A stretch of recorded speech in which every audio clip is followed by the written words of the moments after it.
Primero, ante todo, muchísimas gracias a todos por participar. Muchas gracias a nuestros disertantes y a los panelistas. La verdad que hoy tenemos unos profesionales excelentes profesionales y grandes personas que nos están acompañando. Seguramente vamos a aprender muchos de ellos. Vamos a ver dos casos muy desafiantes y vamos a poder debatir y discutir acerca de la terapéutica y que sea, digamos, fructífera para todos, digamos. La idea es que todos tratemos de formar parte de esto, de preguntar, de preguntar, compartir nuestras opiniones y nuestras consultas. Quería primero darle la palabra al doctor Juan Nigro, es el actual presidente de nuestra asociación. Juan, te voy a dar, por favor, que digas unas palabras por ser nuestra primera jornada. Bueno, muchas gracias, Leandro. En primera instancia, de la misma forma que dijo Leandro, les doy la bienvenida a todos y les doy la bienvenida a esta remozada y actualizada Asociación Civil de Cirugía Vascular y Angiología de la Argentina. Y decimos renovada porque la Asociación de Angiología Argentina, la antigua, que tiene 73 años de historia, nosotros hoy somos una continuidad, un remozamiento, donde hemos hecho un cambio de denominación a los fines sociales y a los fines fundamentalmente de tipo jurídico, ya que hemos conformado una asociación a nivel nacional y además federal, y en la cual invitamos a todos los colegas que estén presentes acá. Le vamos a enviar una pequeña notita a los que desean inscribirse dentro de esta asociación, aquellos que están en el Colegio Argentino de Cardiovasculares y son cirujanos vasculares periféricos, por supuesto están integrados porque somos precisamente, digamos, de allí. Así que sin más, yo los dejo en esta actividad científica, que es la primera formalmente y oficial que hace la asociación, invitándolos también a nuestro próximo congreso, que va a ser el 13, 14 y 15 de septiembre. Será nuestro segundo congreso como asociación, digamos, de angiología, y esperamos contar con todos ustedes. Desde ya, muchas gracias y disfrutemos qué nos cuentan nuestros queridos amigos disertantes en esta oportunidad. Muchas gracias. Perfecto, muchísimas gracias, Juan. El tema de hoy es Endolic tipo 1A, casos desafiantes. Tenemos como presentador al doctor Miguel Ferrer, al doctor Juan Varela, como panelistas a Mariano Ferreira y a Jorge Chavarría de Costa Rica. Juan Varela de Colombia también nos están acompañando. Muchísimas gracias a los doctores. Sabemos que hay una diferencia horaria, por lo cual el horario es un poco incómodo por ello, así que muchísimas gracias por participar. Gracias también a nuestros disertantes de Argentina también. Así que Miguel, te damos la palabra. Un placer tenerte acá y te escuchamos. Bueno. ¿Ahí se ve bien? Sí, perfecto. Perfecto. Buenísimo. Bueno, buenas noches a todos. Gracias, Leandro, gracias, doctor Nigro, gracias a todos por estar acá, gracias por este espacio. Y bueno, sin más, comenzamos con lo que comentaban. Voy a hablar sobre un caso muy desafiante que tuvimos hace un tiempo, sobre Endolic 1A, y mostrarles un poco cómo fue el manejo nuestro. Se trataba en su momento de un hombre de 60 años con los clásicos factores de riesgo cardiovasculares, pero dentro de todo un riesgo quirúrgico bastante aceptable, una edad joven para lo que habitualmente vemos, que en el año 2013 se presentó con un aneurisma de aorta infrarrenal de 55 milímetros, con una muy buena anatomía. Acá les muestro la tomografía de aquel entonces, por lo cual se le colocó una endoprótesis. Acá pueden ver imágenes de la angiotomografía control, en la cual vemos que la verdad el sellado fue perfecto, tenía un SIG cómodo de sellado proximal, por lo cual el paciente fue externado y se controló, digamos, por sus propios medios. Entonces el paciente vuelve 7 años después, a fines de 2020, es decir, en pandemia, también completamente asintomático con esta tomografía. Se las paso rápidamente ahora y luego la vamos a ver un poquito más en detalle. Rápidamente ahí, a grosso modo, vemos un endolic bastante importante en la parte distal del saco neurismático. Comparando 7 años antes, podíamos observar un importante crecimiento del saco de más de 2 centímetros. Y dentro de todos los hallazgos, a primera instancia veíamos un endolic 1B del lado izquierdo, que era lo más evidente. Rápidamente pudimos notar que el lado contralateral tenía también un 1B, que lo pueden apreciar acá, y acá, en el corte axial, perdón. Pero como siempre sucede que tenemos un crecimiento importante del saco neurismático, ya sea por el tipo de endolic que fuere, siempre miramos el cuello proximal. Y al hacer esto nos encontramos que el paciente tenía una situación muy, muy diferente a la que tenía en el año 2013, inmediata posterior al EVAR, y de hecho podemos ver que había perdido completamente el sellado proximal, y esa flecha roja incluso muestra dónde comienza el saco neurismático, que es prácticamente la mitad del free flow. Acá lo pueden ver en un corte coronal, y luego mirando un poco más en detalle encontramos que también tenía un leak acá. Ahí lo pueden ver en el corte axial. Entonces nos hallábamos ante algo, digamos, un poco inusual, la realidad, que era un endolic 1A y 1B bilateral. Entonces empezamos a preguntarnos, bueno, ¿por dónde empezamos y cómo empezamos? Entonces, yendo, si se quiere, de proximal a distal o de más grave a menos grave, comenzamos a pensar primero en el endolic 1A.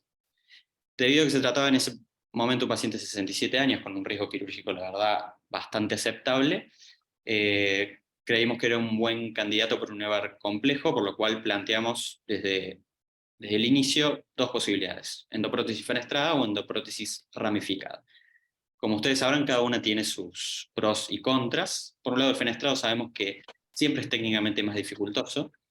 Cuando tenemos que hacer un fenestrado en un paciente que ya tiene una endoprótesis previa, es decir, en un endolic 1A, como en este caso, es más difícil aún. Pero cuando esa endoprótesis tiene un free flow, es decir, hay metal en el área visceral, principalmente en las renales, en la mesentérica superior, eso lo vuelve más difícil todavía, que era nuestro caso puntualmente. Si optábamos por esta opción, teníamos también que definir si íbamos a fabricarlo nosotros, es decir, hacer una homemade o mandarlo a fabricar por la industria, pero además de la mejor permeabilidad que tienen los vasos viscerales en estos procedimientos, la otra ventaja que nos otorgaba era que cubríamos menos aorta. ¿Y por qué esto era importante? Porque si bien no era un paciente que tenía un riesgo elevado de sufrir complicaciones isquémicas de la médula espinal, debido a que tenía un endolic 1B, teníamos que pensar que podíamos llegar a involucrar las arterias hipogástricas en la preparación completa, por lo cual era un tema a considerar. Entonces, menor cobertura nos seducía un poco más. Por otra parte, el ramificado teníamos la enorme ventaja que teníamos una disponibilidad inmediata si utilizábamos un dispositivo off the shelf, pero implicaba, volviendo al mismo tema, mayor cobertura. Sumado a esto, el paciente poseía una endoprótesis de 24 milímetros y la luz a nivel de las arterias viscerales, la realidad es que nos parecía bastante chica. Siempre por debajo de 25 milímetros, por lo cual terminamos optando para la reparación del endolic 1A por una endoprótesis fenestrada. Ahora bien, una vez dicho esto, dijimos, bueno, homemade o customizado. La realidad es que, por todo lo que mencioné previamente, consideramos que era un caso que iba a ser técnicamente dificultoso. 4 fenestras, si bien lo hemos hecho, incluso 5, no es, digamos, obviamente que a más fenestras, mayor posibilidad de complicaciones cuando uno la fabrica.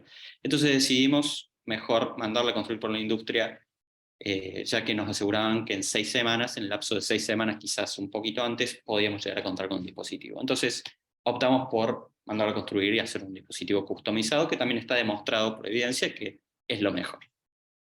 Ahora, en el mientras tanto, decidimos comenzar. Si bien jamás empezamos de distal a proximal, en este caso que teníamos un endolic 1B bilateral, reparando uno de los dos lados, no estábamos presurizando demasiado el aneurisma, y visto y considerando que teníamos 6 semanas de espera, decidimos comenzar reparando el endolic 1B izquierdo, preservando la arteria hipogástrica con una endoprótesis bifurcada con una rama para dicha arteria. Contrariamente a lo que se hace cuando hacemos esto en una aorta nativa, el through and through no vino desde el acceso femoral contralateral, sino desde el acceso braquial. El resultado final fue muy bueno. A las 6 semanas, cuando obtuvimos la endoprótesis, ya fuimos por la fenestrada, y acá quería mencionar un par de cosas. Yendo de izquierda a derecha, primero, bueno, obviamente ascendimos la endoprótesis, siempre se la comienza a desplegar en anteroposterior, y esta endoprótesis en particular tenía precanuladas ambas arterias renales. Acá las flechas rojas muestran las marcas de las fenestraciones. Ahí las 4 que marcaban la renal izquierda, el orificio de la renal izquierda. Se ven 3 porque están alineadas. Ahí vemos renal derecha, mesentérica y tronco celíaco. Como decía, inicialmente desplegamos la prótesis parcialmente, capturamos las guías precanuladas por el acceso axilar y canulamos a través de las fenestras correspondientes ambas arterias renales. Notarán que del lado de la renal izquierda teníamos 2 guías. Esta imagen me pareció muy buena para compartirla, debido a que algo que sucede con frecuencia cuando hacemos un EVAR complejo en un paciente que tiene una endoprótesis previa con free flow, lo que puede ocurrir es que la guía, una vez que salimos por la fenestra y entramos a la arteria y nos ponemos contentos porque dimos un paso adelante, como sucedía en este caso, no lográbamos avanzar la vaina que está a ese nivel. Entonces lo que estaba sucediendo era que la guía estaba entrando obviamente a la arteria, pero estaba pasando por un gap, por un espacio muy chiquitito entre el metal y la arteria. Por tanto, lo que hicimos fue acercar la vaina hasta este nivel, como ven ahí, y en paralelo recanular la arteria, y luego sí pudimos progresar la guía, el catéter guía, la vaina. Una vez hecho esto, terminamos de desplegar la endoprótesis y por vía femoral canulamos la mesentérica superior y el tronco celíaco. Posterior a esto, hicimos una dilatación con balón elastomérico y luego, previa angiografía de cada vaso, fuimos colocando los stent puentes. Todos fueron con resultados satisfactorios. Verán en la imagen de la derecha, que era la renal derecha, que nos había quedado con un pequeño endolic 1C, el cual fue reparado porque fue diagnosticado en el momento, por suerte. Y esta fue la angiografía final, que muestra una exclusión completa del saco con permeabilidad de las 4 arterias viscerales. Para la reparación del endolic 1B derecho, optamos por un manejo híbrido. Lo que hicimos fue un acceso retroperitoneal y reimplantamos la arteria hipogástrica en la arteria ilíaca externa más distal. Eso nos permitió extender la endoprótesis. Y una vez reparado todo, esta fue la tomografía con resultado final. Permeabilidad de las 4 arterias viscerales, sin endolic 1A ni 1B, con un pequeño endolic tipo 2. Y esto fue, y permeabilidad de ambas arterias hipogástricas, lo cual no era un dato menor. El paciente llegó 2 años después, recientemente, con un crecimiento de 4 milímetros en 2 años, si bien no era significativo. Somos un poco más agresivos para tratar estos casos en EVAR complejo, por lo cual hicimos una angiografía y detectamos que esto provenía por un endolic tipo 2 a través de una arteria lumbar. Entonces canulamos selectivamente la arteria hipogástrica izquierda a través del dispositivo bifurcado que ya poseía. Acá de hecho pueden ver la arteria lumbar que sube y que llena el lago. Y la embolizamos con coils y Onyx. Y este fue el resultado final. Muchas gracias.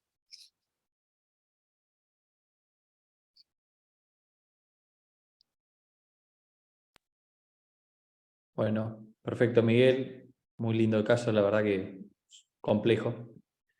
No sé si los panelistas quieren dar algún comentario, alguna pregunta. Juan. No, muy interesante y pues mi comentario es que a veces vemos personas que se encarnizan con las endofugas de tipo 1A, que poniéndole Onyx, que poniéndole cosas a un saco, y me parece que la conducta correcta es la que hicieron ustedes. Hay que irse un segmento más arriba e irse al segmento visceral, porque finalmente hay un tema de enfermedad del saco muchas veces como el crecimiento del saco es lo que genera la endofuga de tipo 1A, y entonces pretender que porque le ponemos Onyx y ese tipo de cosas dentro de ahí de donde está la endofuga, ponerle coils y este tipo de cosas que hay muchísimo en la literatura, me parece una solución muy temporaria y comparto completamente lo que hicieron y felicitaciones por el caso, que es muy bien manejado y llevado. Creo que esa era la conducta adecuada y la comparto completamente. Jorge. Sí, pienso igual que Juan, o sea, realmente muy interesante. Aquí, bueno, hay 2 cosas importantes nada más a recalcar, que siempre la prótesis como tal, nosotros sabemos que esa endotensión que ejerce sobre el cuello más al ser una enfermedad degenerativa, obviamente después de tantos años, era esperable que dilatara un poco el cuello y por ende de la endofuga que tenía. Entonces ahí es donde uno a veces piensa que realmente si nosotros pudiéramos, en algunos casos, este fue manejado súper bien, pero la pregunta aquí, y eso realmente a ver a tema de discusión, es la parte de los anchors, ¿verdad? Que si estos anchors como tal se hubieran puesto un inicio, hubiéramos tenido esta dilatación y este endolic desde un inicio. Entonces, al final, el manejo excelente, pero sí lo pongo ahí sobre la mesa del uso ahora que viene con lo que es la parte de los anchors. Si de manera profiláctica lo hubiéramos utilizado, hubiéramos tenido esta dilatación del cuello y hubiéramos tenido este endolic tipo 1A. El tipo 1B, manejado de manera excelente, o sea, me gustó mucho el manejo híbrido de la derecha que hicieron a la hora de reimplantar la hipogástrica un poco más abajo, y quedó bastante bien. Pero básicamente eso, centrándonos en el tipo 1A, nosotros sabemos que un paciente que va a tener una expectativa de vida tan larga y con una endoprótesis que está ejerciendo cierta presión sobre el cuello, y al ser una enfermedad degenerativa, y nosotros sabemos que este cuello probablemente se va a dilatar a futuro. Entonces aquí el uso de anchors que tenemos ahora y que obviamente en aquel momento tal vez no había, ¿verdad? Pero sí, interesante y felicidades, la verdad, por el caso. Sí, acá hay un tema que es interesante, o sea, desde el punto de vista técnico no hay nada que agregarle a lo que Miguel le dijo. Desde el punto de vista de la historia clínica, me atrevo a agregar que este paciente, el problema que presentó es que él le tenía temor a los rayos X. Entonces el control posoperatorio de este paciente fue por Doppler. Y esto demuestra una falencia clave del Doppler, que el Doppler no te permite ver bien ilíacas. Después Diego Pinto va a levantar la mano y va a decir, sí se puede, pero es más difícil ver ilíacas. Y lo segundo es que no te permite ver migración, no te permite ver comportamiento del cuello. Y esto fue lo que pasó. En realidad, acá no es que dilató el cuello proximal, sino que el cuello distal, o sea, el 1B izquierdo, evolucionó de tal manera que terminó dilatando todo el aneurisma, o sea, terminó dilatando todos los cuellos. Y por eso filtraba de arriba y de abajo. Y que el que significó el comienzo de este problema fue el 1B izquierdo. Por eso, como dijo Miguel, empezamos reparando eso mientras que aprovechábamos la fabricación de la endoprótesis fenestrada. Pero el punto clave acá es que es un paciente que tenía un buen cuello proximal. El problema es que es un 1B que a veces, en una época era una de las principales, porque uno a veces no era tan prolijo con el cuello ilíaco como es con la aorta. Y hemos tenido rotos por 1B. Este paciente por suerte no rompió, pero no le faltaba mucho, digamos, para que se le rompiera el aneurisma. Pero en realidad el origen de todo el problema fue el 1B izquierdo.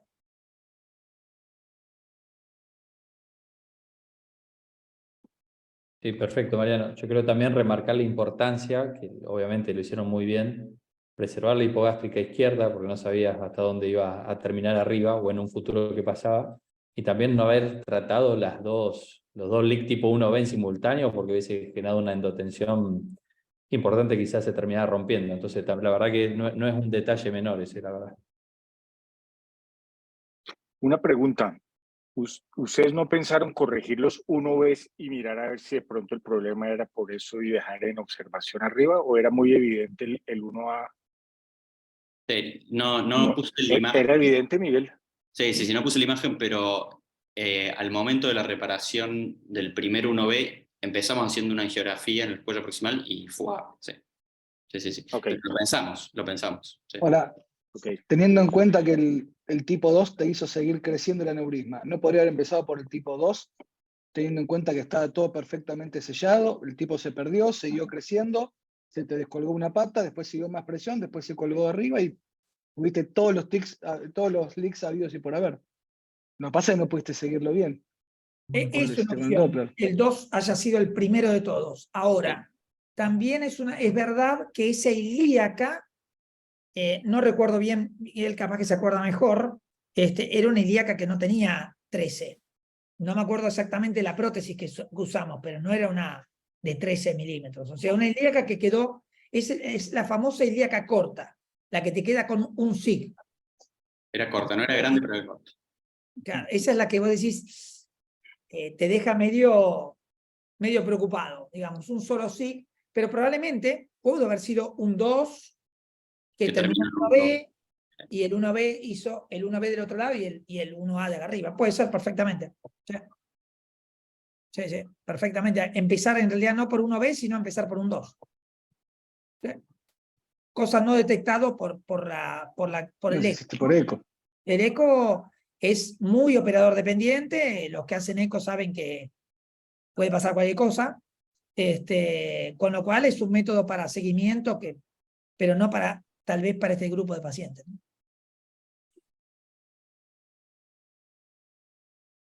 Perfecto. Juan. Jorge hizo un comentario muy interesante, Mariano, y quisiera oír también la opinión de ustedes sobre el tema de haber utilizado endobancos en este paciente joven y si esto les ha cambiado a ustedes un poco la conducta. ¿Miguel? Me quedé pensando desde que el doctor Chavarría lo dijo. Es decir, si lo hiciésemos hoy,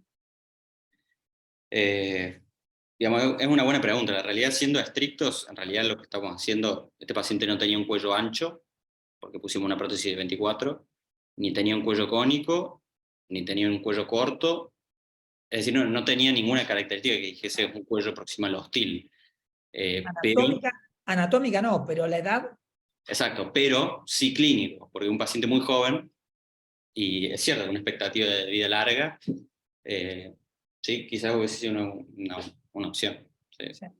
Y que además sabes que no va a tener buenos controles, por lo No, que bueno, contó. eso no es que no iba a tener buenos controles, sino que él determinó que no se iba a hacer buenos controles. Exactamente, el paciente, por eso fobia o miedo a los rayos, que no iba a tener un seguimiento adecuado por conducta de él, digamos. Eso también Sí. siempre te va a quedar la duda en ese motivo. Si no es bien, como dice Miguel, no era un cuello ancho u hostil, que hoy quizás son las indicaciones, en este grupo muy selecto de pacientes quizás puede ser una muy buena opción, más siendo joven. Sí. Más que todo por eso más que todo por eso yo lo decía ahora, porque vamos a ver, nosotros hemos visto esos pacientes que tienen una expectativa de vida larga, que normalmente la aorta en algún punto llega a poder dilatarse, y principalmente a nivel del cuello, porque insisto, la prótesis, recordemos que nosotros la sobredimensionamos un poco y por ende siempre va a ejercer cierta presión radial hacia el cuello. Entonces, pensando o sea, como te digo, digamos, en este paciente probablemente me hubiera llegado de 70 años para arriba, octogenario inclusive, y obviamente ni pienso en el Anchor, pero en un paciente joven, relativamente joven, yo creo que el uso profiláctico en estos casos uno podría pensarlo desde el punto de vista de prevenir esta dilatación del cuello a futuro principalmente. Entonces, realmente es un tema debatible, pero es un tema interesante que realmente ahora con el uso de los Anchors vemos que nos ayuda bastante en ese aspecto, ¿verdad? En la prevención del endolic tipo 1A. Diego mencionó operarlo abierto de una. También es una opción, es decir, a ver, tenía buena anatomía, eso es lo único en contra de eso, pero si es un paciente que no se va a controlar, es decir, en muchos países es casi una indicación de cirugía abierta. Pero bueno, esto fue distinto, creo.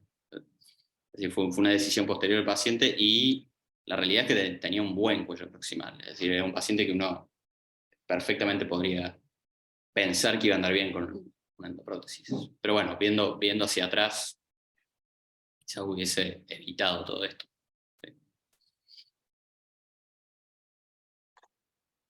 Perfecto. La mesa, ¿Alguien de la audiencia? sí.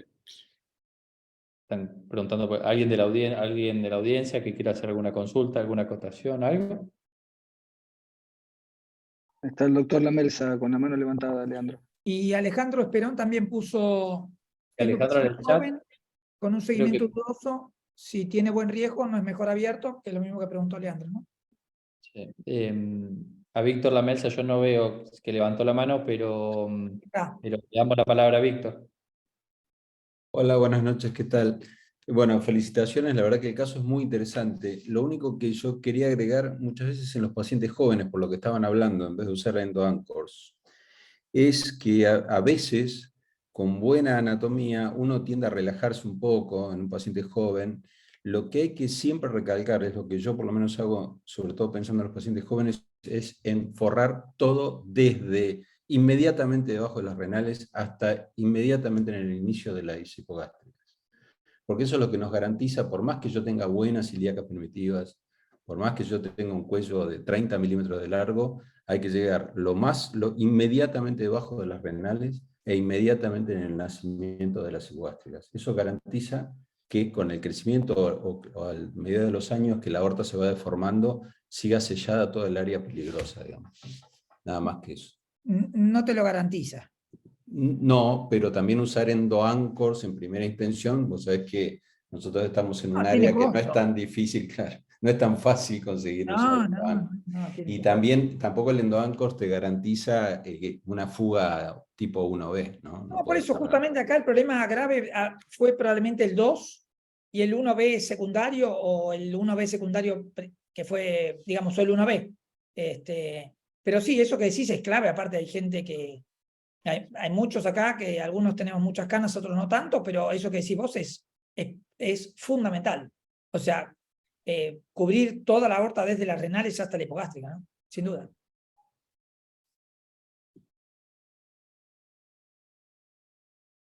Bien, ¿quiere que avancemos con el otro caso?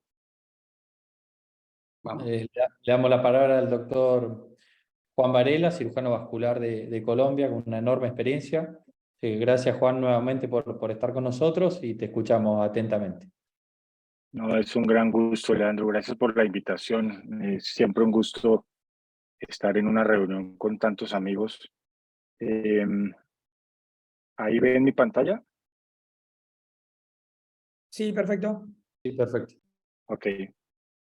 Bueno, voy a presentar un caso que nos ha parecido interesante. Algunos de ustedes ya lo conocen por nuestro Ateneo. Este es un paciente de 85 años, muy comórbido, con una hipertensión, una diabetes mellitus, POC, con una enfermedad renal, con una creatinina de 2.8, y llega con un aneurisma de aorta abdominal infrarrenal de 90 milímetros, y nos llaman porque está hospitalizado por un dolor abdominal que no se encuentra una causa de dolor diferente del aneurisma. Estas son las imágenes de este paciente.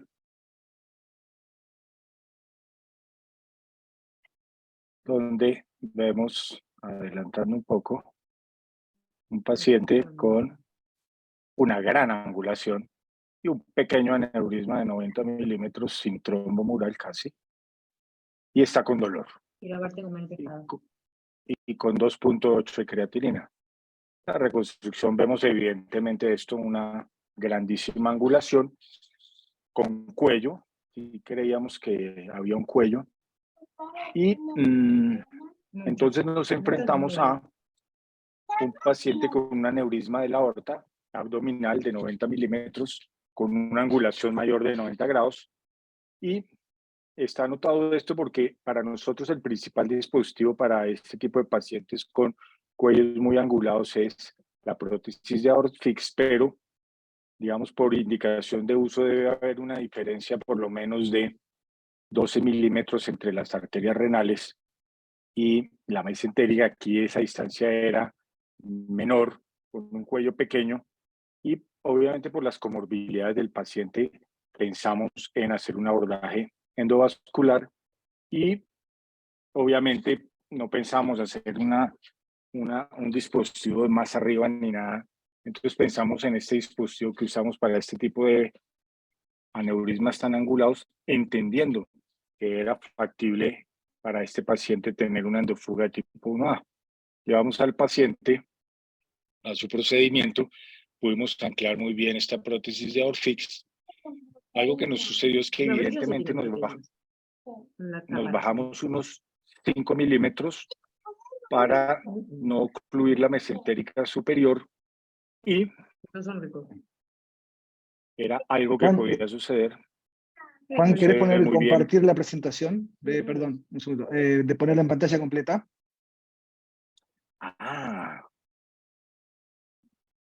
Gracias. Y como era evidente, pues tuvimos una gran endofuga de tipo 1. Baloneamos, rebaloneamos, encontramos o pensamos en todas las hipótesis posibles en ese momento, inclusive meter posiblemente una guía a la mesentérica superior, poner un stent en la mesentérica superior y poner un cuff más proximal. No disponíamos de esa posibilidad en el momento. En fin, salimos con el paciente, lo pasamos a cuidado intensivo, nos quedamos pensando qué hacer. Después de un par de días del paciente lo dejamos en cuidado intensivo, en observación estricta. La masa era un paciente muy delgado y la masa pulsaba. ¿Me oyen ahora? Perfecto. Ok, tenemos una gran endofuga en el TAC de control, que entre otras, no entiendo muy bien ahora por qué lo hicimos con el paciente de falla renal y pulsaba la masa, pero confirmamos lo que ya sabíamos, una gran endofuga de tipo 1A, y sabíamos por las imágenes, las últimas imágenes de la angiografía, que la endofuga era de la cara anterior y la cara lateral izquierda. Entonces nos encontramos en un paciente muy comórbido de 85 años, con una endofuga de tipo 1A, con cuello difícil, sin superficie de contacto, con opciones endovasculares limitadas, con un alto riesgo de lesión renal aguda y con un riesgo de dejar a este paciente en diálisis en procedimientos con alto número de medio de contraste. Las opciones que siempre contemplamos, me imagino las mismas que ustedes contemplarían, es colocar aptus, poner un cuff y un fenestrado probablemente protegiendo con una guía y un stent la mesentérica superior, hacer T-branch o una cirugía abierta, como retirar la endoprótesis, algo muy riesgoso para este paciente tan enfermo, hacer banding aórtico, hacer otras. Finalmente, llevamos al paciente a cirugía. No tengo video de eso, pero ustedes ven esa masa aórtica totalmente presurizada, realmente presurizada, casi como si no le hubiéramos puesto endoprótesis al paciente, una pulsación completa, ni siquiera disminuida, pulsaba tensión ese saco. Y entonces, esto ya lo habíamos reflexionado antes de cirugía, y era que no le queríamos quitar esta endoprótesis al paciente porque teníamos una fuga enterolateral y queríamos obviamente preservar esto. Entonces lo que hicimos fue marcar palpatoriamente donde veíamos los ganchos de la endoprótesis. Para los que no conocen, la Orfix es como una boca de pescado. Marcamos la endoprótesis con una pinza de Kelly y ya sabíamos que ahí era el borde de la endoprótesis y dejamos esa pinza de Kelly ahí. Entonces, ni queríamos abrir el saco, ni queríamos clampear, ni queríamos sacar la endoprótesis. Entonces, lo que nos inventamos, porque realmente fue un invento, después miramos si estaba publicado, y pues no estaba publicado, era hacerle una cincha externa y suturar con Pledget la pared del cuello del aneurisma, suturarlo a la prótesis que palpatoriamente veíamos, y después le muestro otra cosa que decidimos hacer en la cirugía. Pues lo que hicimos fue pasar Pledget y ahí está el dedo y palpatoriamente entonces íbamos mirando donde se palpaba la prótesis. Teníamos la Kelly aquí arriba, que era la que nos marcaba el borde superior. Entonces empezamos a pasar puntos para donde nosotros habíamos calculado que estaba la endofuga, que era en la cara anterolateral izquierda. Entonces ahí empezamos nuestro Pledget largo, lo fijamos y continuamos palpatoriamente, palpando. Ahí se palpaba la prótesis. Como ahí se palpaba la prótesis, ahí pasábamos un punto de tal forma que tanto la pared de la aorta como la endoprótesis que estaba dentro quedara fija al Pledget, es decir, teníamos Pledget, pared aórtica y endoprótesis de Orfix. Pero lo interesante del asunto es que queríamos monitorizar intraoperatoriamente con ecografía qué es lo que estábamos haciendo, porque tenemos que tener garantizado que corrigiéramos eso. Entonces, pusimos el Doppler intraoperatorio y lo que hicimos fue muy interesante, es que íbamos pasando puntos, hasta que, por ejemplo, si ustedes ven en la imagen que está en vivo, ahí tenemos la aorta y la prótesis, pero seguíamos teniendo un endolic hacia la izquierda. Entonces, seguimos pasando puntos, ¿sí? Y seguimos pasando puntos y seguíamos teniendo endofuga hasta que finalmente llegó un momento donde ya no tuvimos endofuga y aquí en esta parte de arriba ya no teníamos movimiento de la sangre ni teníamos endofuga. Eso fue después de haber cubierto toda la cara anterolateral del paciente y como ya estábamos convencidos tanto por este pledget que pusimos fijado, como les digo, a la pared de la aorta y a la endoprótesis que estaba por dentro que no habíamos abierto, nos convencimos ecográficamente de no tener endofuga y miren ahora, a diferencia de cómo empezamos la cirugía, este saco ya está completamente, no desocupado, pero no estaba tensión, ya no había ninguna presión y estábamos convencidos ecográficamente de eso. Entonces, pues dijimos, tenemos que abrir el saco. Hubo opiniones divididas en la cirugía porque pues estábamos un poco improvisando, por decirlo menos, pero me pareció a mí por lo menos razonable que debíamos de todas maneras en un paciente con cuello de 90 milímetros, así hayamos corregido la endolic de tipo 1, podíamos tener endolic de tipo 2. Entonces debíamos abrir un saco de 90 milímetros, primero para disminuir el volumen del saco y corregir endofugas de tipo 2, o es decir, arterias lumbares ya si estábamos en cirugía abierta. Entonces, muy cuidadosamente abrimos el saco y evidentemente lo único que ya sacamos fue el trombo mural que había y la sangre que había.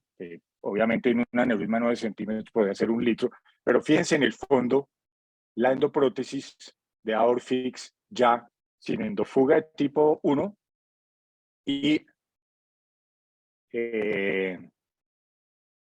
sin sangrado externo. Miren, ya, ahí ya no hay nada de sangrado. Bien, entonces, bueno, finalmente esto ya son fotografías, evidentemente esa es la parte proximal donde habíamos corregido perfectamente por fuera, externamente habíamos corregido la endofuga de tipo 1 y llenamos la parte proximal, le pusimos Flosil y encontramos un par de lumbares que serían entre comillas endofugas de tipo 2 en terapia endovascular, las corregimos, resecamos el saco, una gran cantidad de saco, y ese fue el resultado final. Total, este es el resultado final. La evolución del paciente es que este paciente se resolvió completamente su endofuga de tipo 1A, no tuvo lesión renal aguda, no requirió hemodiálisis, estaba extubado en menos de 24 horas sin soporte vasopresor y a las 36 horas tuvo una tolerancia adecuada a la vía oral. Otra conducta que nos ha tocado, este es otro caso, pero nos ha tocado el paciente que ya tiene una prótesis y está choqueado y no hay ninguna posibilidad endovascular. Tenemos un par de casos de estos. Entonces, miren, este es un paciente, bueno, las imágenes no son buenas porque este paciente está choqueado, pero hemos hecho lo mismo. Abrimos el saco para retirar la prótesis, pero miren, encontramos una endofuga tipo A1A en un sitio bastante preciso y hemos hecho lo mismo con el saco abierto, pero en vez de hacer lo que hicimos externamente, que es mucho más seguro, abrimos el saco, corregimos la endofuga de tipo 1A, suturando la pared, de este caso de una endoprótesis del Duran, al saco aórtico o a la aorta. Digamos que hoy en día con menos afán yo le hubiera puesto un pledget aquí a esta endoprótesis del Duran, pero en 2 casos nos ha funcionado lo mismo. No hemos ni tenido que retirar la prótesis y los pacientes les ha ido bien, sobre todo porque vienen en malas condiciones, no hemos requerido clampearlos. Esa sería otra conducta que hubiera sido posible también para este paciente, pero afortunadamente no lo requerimos. El mensaje es que pues somos cirujanos y a veces nos encarnizamos en que las endofugas de tipo 1A las tenemos que corregir endovascularmente y resulta que como cirujanos tenemos posibilidades que no son tan mórbidas y que producen soluciones definitivas para el paciente. Entonces, este artículo, por ejemplo, dice, es una opción de tratamiento, el banding o cirugías del cuello sin sacar la prótesis, son procedimientos que nos sirven. Hay muchas técnicas descritas Lo nuestro lo vamos a llamar anastomosis transmural aórtico-endograf. No sé qué nombre le vamos a poner, pero eso no estaba descrito en la literatura y quería mostrarles esta técnica que nos funcionó por si de pronto alguno algún día tiene que hacer algo parecido y le sirve como técnica. Muchas gracias.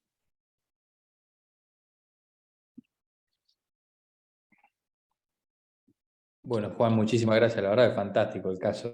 La verdad que...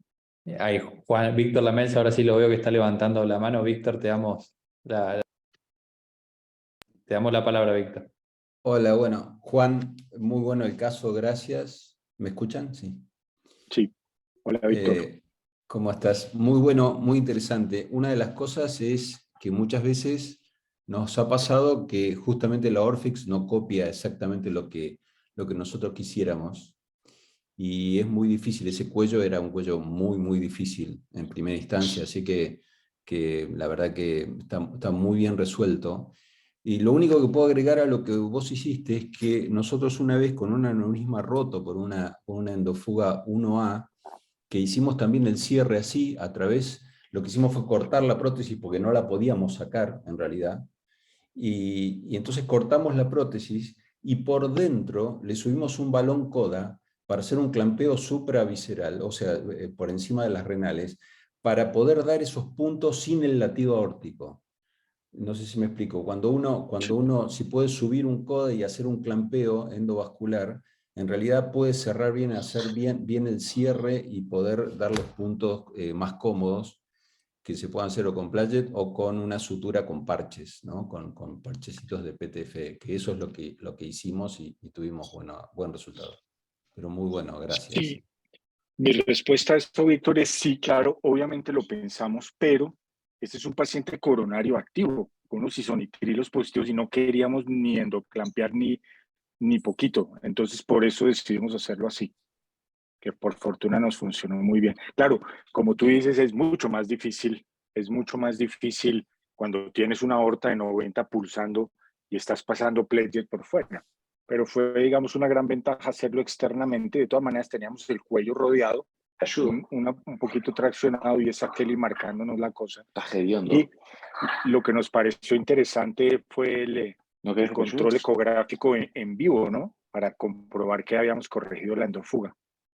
Muy, muy interesante, muchas gracias. ¿Segura? Bien, está el doctor Esperón también. Buenas noches, doctor. También levantó la mano. Le damos la palabra. Sí, buenas noches, ¿cómo andan? Juan, no deja de sorprendernos. Este caso lo había presentado en Ateneos, así que lo sabíamos, pero la creatividad que tiene Juan y su grupo es increíble y realmente eso hay que resaltarlo. Yo tenía dos dudas que creo que la habíamos charlado en el Ateneo, porque fue hace tiempo y tal vez es bueno, si la hicimos, que Juan las respondiera acá para todos. Una con respecto a lo que ya dijeron del balón coda, pero sobre todo lo que yo le plantearía, sabiendo que el enfermo es de alto riesgo, si justamente el insuflar solo el coda en el momento de dar esos puntos, porque uno el miedo que tiene es al dar el punto, como él mismo le decía, con ese latido permanente, de repente el insuflar el coda en el momento de dar los puntos, desinsuflarlos, y capaz que eso sería una posibilidad. Pero lo otro, que va a la pregunta concreta, es cómo asegurarse de que al abrir el saco no se nos desconecte abajo las ilíacas, si tomaron alguna medida o si él recomienda alguna medida, como puede ser un banding de la ilíaca o un punto de fijación, no sé, un estilo endoáncor exterior quirúrgico, porque no debe ser fácil, sobre todo en un saco grande, abrirlo y que no se nos venga una ilíaca, se nos desconecte una ilíaca. Ale, buenas noches y gracias por tu pregunta. La respuesta es que, por fortuna, las ilíacas distales eran unas ilíacas bastante largas y eran de 16 milímetros. Entonces, no fue un problema. Obviamente, en la revisión, miramos muy bien que las ilíacas estuvieran bien ancladas y de pronto nos hubiéramos inventado algún tipo de cosa o lo hubiéramos hecho, ya que en realidad habíamos hecho solo una laparotomía supraumbilical, pero a través del saco no teníamos ningún tipo de reflujo.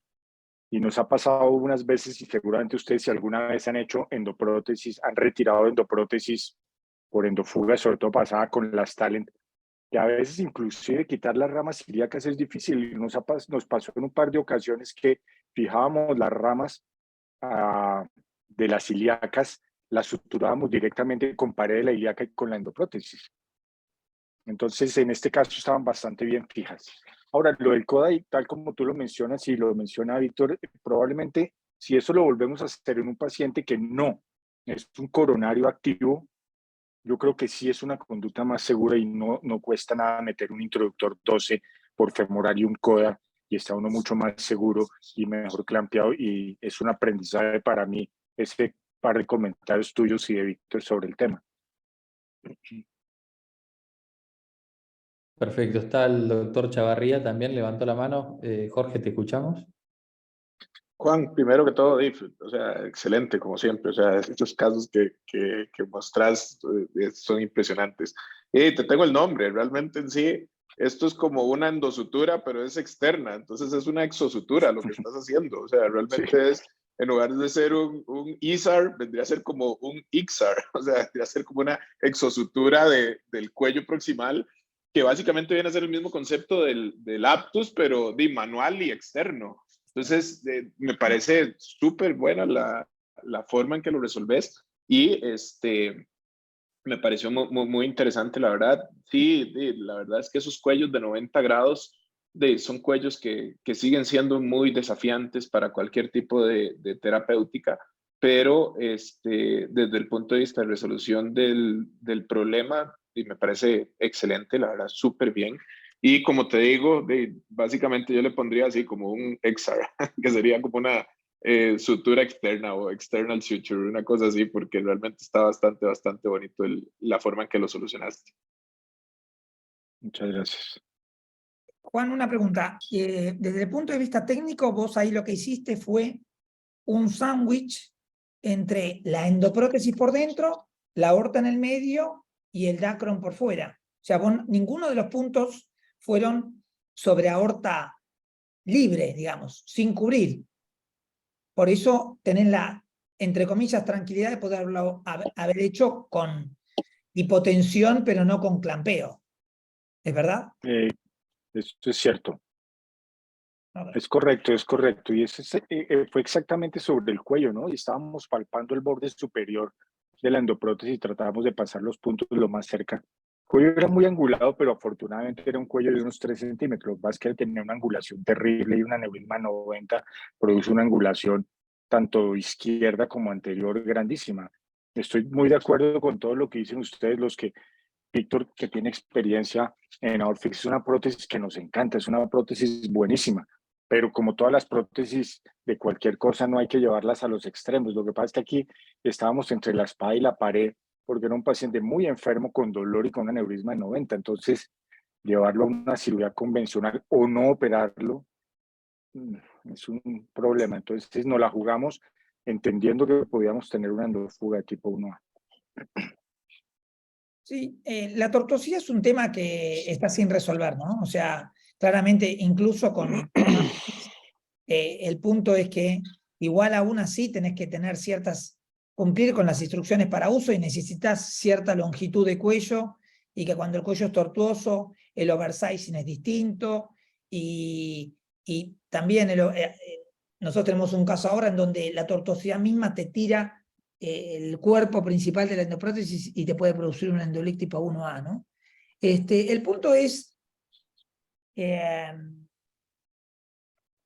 cómo, o sea, si uno dice acá, bueno, lo resolviste porque tuviste la capacidad técnica y anatómica para haberlo resuelto, ¿no? Porque vos sos un cirujano que lo sabe hacer y un cuello que te permitía hacerlo, porque el endolic no era, digamos, era un endolic, no era laminar, porque si no tal vez se hubiera trombosado, era un endolic, pero tampoco era que te quedó la prótesis bailando en el saco aneurismático. El punto es, ¿qué pasa si no tenés esa capacidad? O sea, ¿cómo? Porque la tortosía es un tema clave. Lo hubieras arreglado en un cuello, no me acuerdo qué tamaño tenía el cuello, pero lo hubieras, si no hubieras... No era un cuello grande, era un ¿Era cuello de grande? 19, María. No, no chiquito. era ancho, era... Sí. Bueno, ese es un punto, en cuellos chicos y bien angulados es un tema a discutir, pero probablemente en nuestro caso sea la única indicación para chimeneas, o de las pocas indicaciones para chimenea, ¿no? Un cuello bastante angulado, pequeño, en donde vos le podés ganar un poco más, o sea, le ganás a la tortuosidad porque te vas hacia arriba, hacia la aorta donde ya está derecha. Hay que ver dónde nace la mesentérica también, ¿no? Pero digamos, vos sabés por todos los ateneos que hemos hecho que no somos muy amantes de las chimeneas, y sabemos que aparte cuando una chimenea te queda mal, agarrate porque arreglarla va a ser casi imposible, ¿no? Pero en cuellos pequeños y tortuosos, no es que, digamos, es una opción. Uno debería tenerlo en la cabeza, tal vez, ¿no? O la combinación entre chimenea y una fenestra. Obviamente, 90 años y roto estamos hablando de otra cosa, ¿no? Pero el roto te obliga a hacer algo rápido y, entre comillas, te obliga también a hacer algo efectivo. Porque, digamos, roto y te queda liqueando y lo abrís, no digo que te hayas tenido suerte, porque la suerte, medio como que si uno confía en la suerte, no, vamos mal la cosa, pero no es digamos, no es el 100% de los casos, ¿no? O sea, es un caso en donde está buenísimo porque nos mostrás algo que podemos hacer, pero en un roto a veces no tenés esa oportunidad. O sea, en un roto no te permite abrirlo y pegarle un punto a un leak que te tiene que quedar al alcance de un acceso sin clampeo, porque eso es el otro punto, ¿no? O sea, con clampeo hay que tener cuidado cuando uno pone el balón de no pincharlo. Bueno, una serie de cosas técnicas que son importantes, pero creo que siempre yendo a lo endovascular, la chimenea no es una mala opción a veces, menos agresiva que un fenestrado, un ramificado, en un roto. Es una endoprótesis, digamos, es una alternativa estándar. No habría que negarlo, digamos, ¿no? Igual hay que ver. Tú sabes, Mariano, tú más que nadie sabes, porque nos vemos mucho en muchos sitios de estudio y académicos, que este paciente en otras condiciones yo le hubiera hecho un T-bar, perdón, un T-branch. Sí, un Ese paciente en otras condiciones, porque yo voy desde arriba, no me meto en la angulación y paso por 18 milímetros sobre un cuello de 19 y después le pongo unas ramas y eso. Yo no uso chimeneas, pero me acuerdo, y de pronto tú te acuerdas, y Alejandro, que estábamos el día del Ateneo que yo presenté esto, Ricardo Lamura me dijo que por qué en vez de haber bajado 5 milímetros la prótesis, no le hubiera hecho una chimenea a la mesentérica que me hubiera permitido un mejor anclaje de la Orfix. Y le dije que humildemente aceptaba que eso probablemente hubiera sido mejor para el paciente. Probablemente ese paciente... No lo sabés. Pero perdimos... Sí, no lo sabemos porque está la angulación, como tú dices, pero evidentemente en otro paciente, en un contexto diferente al de este paciente, sin duda yo le hubiera hecho un T-branch con la técnica esa semisecuencial que hacemos con Fernando, y esa hubiera sido la opción para ese paciente, que es muy buena para un paciente así tan agudo, 90, con un aneurisma de 90, era mucho más seguro irse más arriba en este paciente, pero no era la condición del paciente para hacer eso. Sí, está bien, perfecto.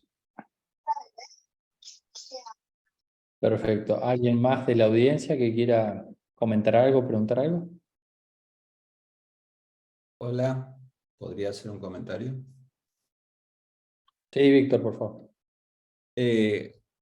Ahora filosofando un poco, porque me parece que el caso estuvo muy bien resuelto, después con la cirugía abierta, pero una vez que la Orfix queda mal, la Orfix no es una prótesis que sea buena para chimeneas específicamente, por el tipo de boca que tiene, y el primer anillo, la boca de pescado, en realidad no es muy buena para chimeneas, y los casos que hay publicados de chimeneas no son de las mejores, pero de todos modos, a lo mejor lo que se podía haber hecho es subir un CAF de Orfix, pero no poner la boca de pescado antero-posterior, sino ponerla en laterales, tapando las renales, o sea, con chimeneas a las dos renales, tapando, y ese valle, en realidad, anterior, respeta la mesentérica superior y el tronco celíaco. No sé si me explico. Se entra con un CAF más grande del que se puso para que los picos sean bien altos, y los picos quedan sobre las renales, el valle sobre la mesentérica inferior, y se pueden colocar chimeneas a las dos renales. Siempre teniendo en cuenta que no es, las chimeneas en las Aorfix no es exactamente bueno, no es una tan buena decisión. Pero a lo mejor en el momento, sabiendo que fugaba mucho, tratar de sellarlo de esa manera. Muchas gracias, muy interesante esa opinión.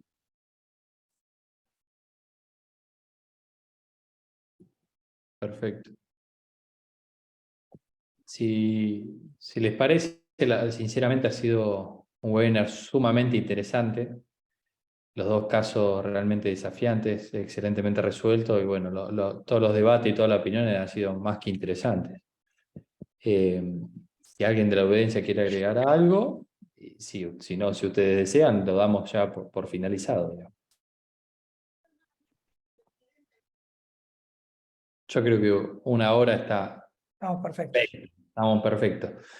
Lo que sí, yo les quiero agradecer a todos, por supuesto, a toda la audiencia, a los disertantes, a nuestros panelistas. La verdad que hemos tenido un nivel académico excelente.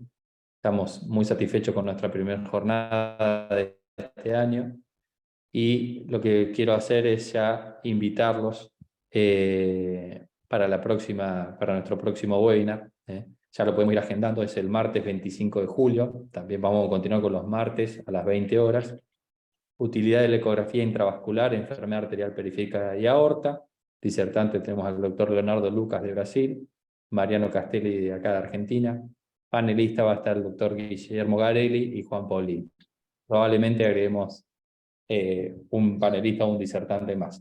Están todos, por supuesto, más que invitados. Les agradezco muchísimo a todos por su esfuerzo, su participación, las ganas de estar acá. Y bueno, ojalá que sigamos con esto y nos podamos ver en el Congreso.